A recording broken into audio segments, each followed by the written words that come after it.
One morning, a man named Andrew was rushing to his office before his boss arrived. Meanwhile, in an apartment, a woman named Margaret was getting ready to leave for work. Margaret is a chief editor in a publishing company in Boston, U.S. At the office, all the employees were afraid of her, thanks to her perfectionist nature and her strictness. They used to call her names behind her back. When Margaret arrived at her office, Andrew was already there waiting for her. He accompanied her to the company's marketing office. When they arrived, Margaret immediately fired Bob for a simple mistake. He forgot to call an author for their project. Even though it was just a trivial problem, Margaret still decided to fire him instead. When they returned to Margaret's office, she told Andrew to work tomorrow, even if it was Sunday. Andrew, who had planned to visit his mother in Alaska to celebrate his grandmother's 90th birthday, tried to refuse, but Margaret threatened to fire him if he didn't come. Shortly after, Margaret was called to her boss's office. She was informed that her work visa extension had been refused. It turned out that Margaret was an immigrant from Canada, and that year, her visa expired and had to be extended. She was forbidden from going anywhere until her visa was extended, but somehow, she went overboard before for the sake of her job. She was afraid that her project would not run smoothly. Even though she had her man on the project, she had a trust issue and would always get involved to check on the progress by herself. As for the violation of her visa, she was in danger of being deported from America back to Canada. If that happened, she would be fired, and the possible replacement in her position was Bob, the guy she just fired before. In the middle of the meeting, Andrew suddenly entered the office. Margaret suddenly got an idea. In order for her to keep her position, she told the supervisor that she and Andrew would be legally married soon, and the rule was that if an immigrant married a citizen, the immigrant would also be granted citizenship in just 3 years, not 5 years as the rule initially said. Andrew could say anything but nod. He knew that his boss had a problem, and he kept his mouth to help her out. Thankfully, her boss believed her and suggested she apply the marriage to immigration so that the problem could be resolved quickly. In a matter of seconds, the gossip about Margaret's marriage spread to all staff. They didn't expect Andrew to marry the boss. When they returned to Margaret's office, Andrew, who was already confused with all that, asked what she meant by marrying her. She explained that she was having a problem with her visa and she needed his help with that. But as expected, her high self-esteem showed her bossy nature. She said to apply their marriage documents to immigration without Andrew's consent. She said that they would have a sham marriage until her visa was extended, and in the next month, they would divorce. She reasoned that she didn't want to lose her job because Bob, the guy she fired who hated both of them, would replace her, and to top it all, he would eventually fire Andrew too. She asked him to help her if he wanted to keep his job. After work, they went to immigration to apply for their marriage. She asked the officer to hastily apply for the marriage, but the officer said that an application for 2 different citizenship marriages would take longer than normal marriages. They had to go through an interview process in different places and under full supervision. If they were proven lying about their marriage, Margaret would be deported back to Canada and banned from visiting America, while Andrew would be sentenced to 5 years in prison or fined $250,000. She tried to prove that their marriage was real. She said that they had been dating and they had planned to meet Andrew's parents on Sunday to celebrate his grandmother's birthday. Thankfully, the officer believed their story, but he said that he would still supervise them to make sure everything was right. After they got out of there, Margaret planned her work for the next month and explained all rules when they were doing their fake dating. Feeling that Margaret was taking advantage of him, Andrew felt annoyed, especially since the risk of being found out was too great.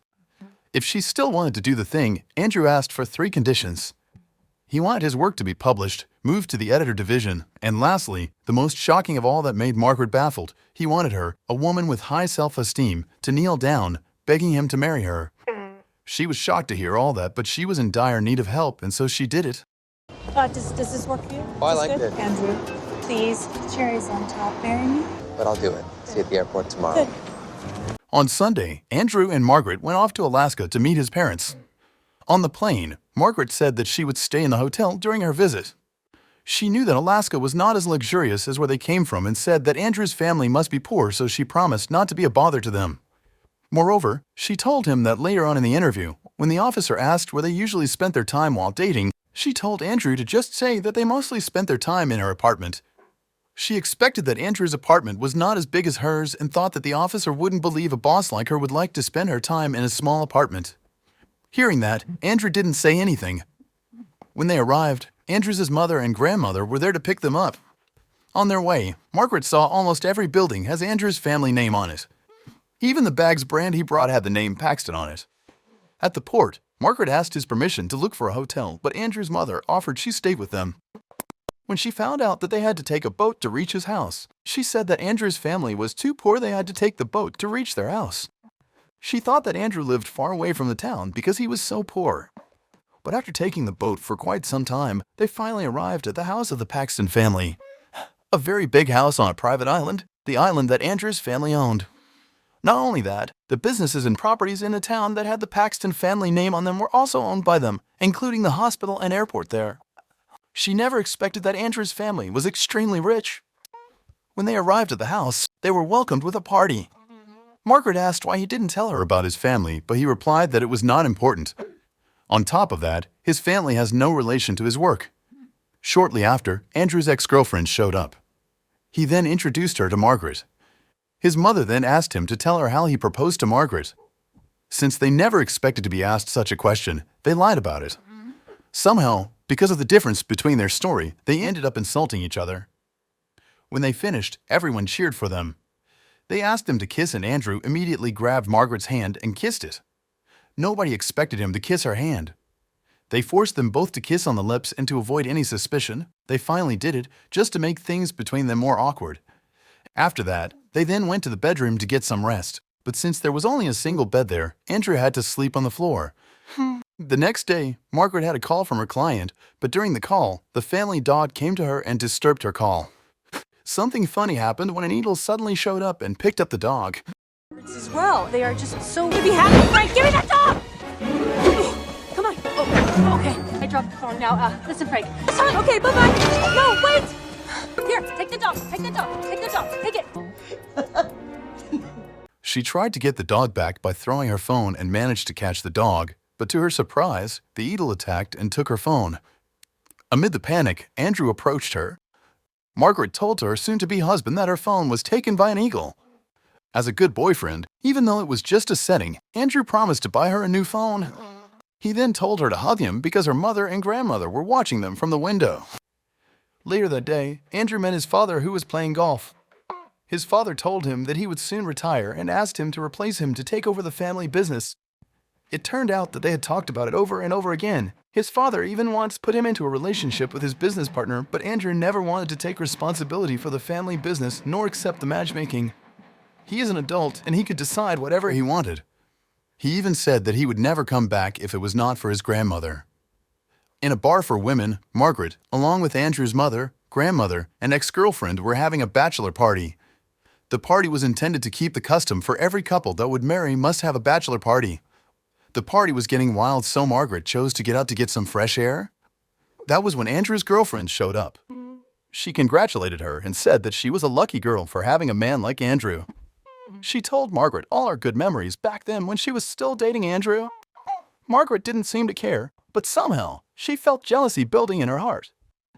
When they came home, they saw Andrew venting his anger by chopping someone while listening to music. His mother knew well that he would do that every time he argued with his father, so she went to scold his husband. That father-son argument was never been solved ever since the old days. Her husband was always forcing his selfishness on Andrew, even though Andrew always refused. She wanted her husband to respect Andrew's choice for his life and gave in to all the family business stuff. Margaret overheard the conversation from afar. Later on, when Margaret had just come out of the bathroom after taking a shower, Andrew entered the room without knocking. Things between them got awkward once again. At night, Margaret asked Andrew why he chose to be an editor instead of doing his family business. Andrew said that he always dreamed to be an editor since he was just a kid. Carried on by the atmosphere, Margaret told Andrew her life story too. Back then in Canada, she was the only of her parents. She went to America from Canada even though she had nobody here. She struggled to meet her life until she finally had a job in a decent company, even a decent position as she had now. And from there, from the tough life she had, she became what she is now, a hard and strict woman that everyone is scared of at the office. Since then, Andrew got to know her more. He knew that his boss was just like other women, someone that needed love for her. A woman that covered her fragile heart with her toughness. The next morning, when Andrew and Margaret were still sleeping, someone knocked on their room. Margaret panicked and immediately woke Andrew to ask him to move beside her. When the door was opened, all the family went in. Room for one more? Wow. Mother and I have come up with a problem. It would be a dream come true. So you'll do it? We don't want to ruin it. That's, Yeah. that's... Out of nowhere, Andrew's grandmother asked them to move the wedding date to tomorrow, her birthday. They were both shocked and tried to get an excuse to refuse the plan.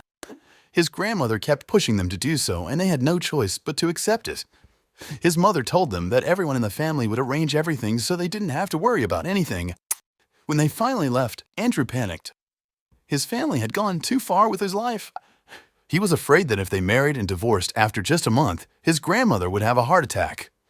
Unexpectedly, Margaret hugged and consoled her fake lover to calm him down, only to realize what she had done later. Later that morning, Margaret took a bike ride to calm her mind, but instead of calming down, she even got more mixed feelings. She remembered her unconscious act of hugging Andrew that morning.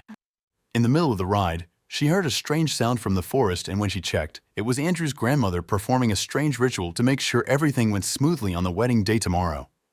Margaret joined the ritual, but instead of doing the ritual dance, she instead embarrassed herself. While dancing, Andrew suddenly came to pick her up to buy her a new phone. She was so embarrassed she didn't expect him to see her like that. At the store, after getting her new phone, Margaret said that she had to reply to an email from her client. Knowing her phone wouldn't be able to reply to emails, Andrew took her to an internet cafe. When Margaret was using the computer, she saw Andrew talking to his ex-girlfriend from the window. She was jealous. She knew that she had fallen in love with him, but on the other hand, she also knew that Andrew would never fall in love with a woman like her. On their way home, they met Andrew's mother and grandmother. They told Andrew to wait at the boat while they took Margaret with them. They went to a clothes shop. When trying on a dress, Andrew's grandmother told Margaret that the dress she was using was the dress she used at her wedding. Not only the dress, but Andrew's grandmother also gave Margaret a necklace that had been passed down in the Paxton family. She had been dreaming of giving the necklace to Andrew's future wife, and finally, she was able to do it. She was touched. After years of living alone, she was able to feel the warmth of the family once again.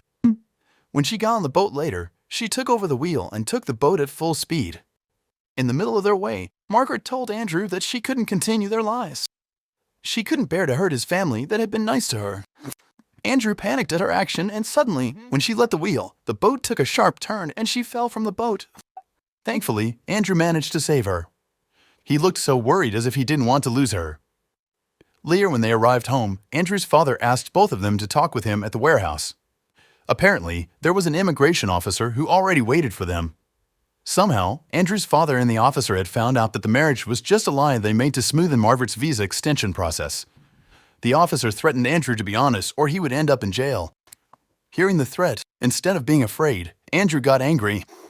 He was fed up with his father interfering in his personal matters, even to the point of involving the immigration officer. He knew that his father did that to make him give up on his work as an editor and continue the family business. He confidently said that he loved Margaret. No matter what happened, he would marry her and make her the happiest woman in the world. Hearing that made his father silent.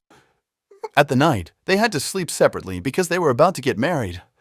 That night, Andrew couldn't sleep. He kept thinking about what he had told that day. He knew that he said all of that from his deepest heart, but he doubted Margaret would feel the same. In another room, Margaret couldn't sleep as well. She was touched by Andrew's words, but she doubted that he really meant it. On top of that, she was also feeling guilty. All the time she was there, she only caused problems for Andrew and his family. The next day, the long-awaited day had finally come. Everyone was attending the ceremony. Even the immigration officer was there. The whole family looked happy until when Margaret and Andrew were about to say their vow. Margaret suddenly stopped. She confessed that the marriage was nothing but a set. Since she came to the family, she always felt their warmth and kindness for her. She didn't have the heart to lie to them and decided to confess in front of everyone. She also said that she was the one planning the wedding and Andrew was just a victim because she threatened to fire him if he refused to get involved. After her confession, she immediately left from there. Andrew tried to calm everyone while still thinking about her. He tried to look for her in her room, but to his surprise, she was not there. He only found the wedding dress, the script he wrote, and a letter from Margaret saying she apologized for not publishing his work.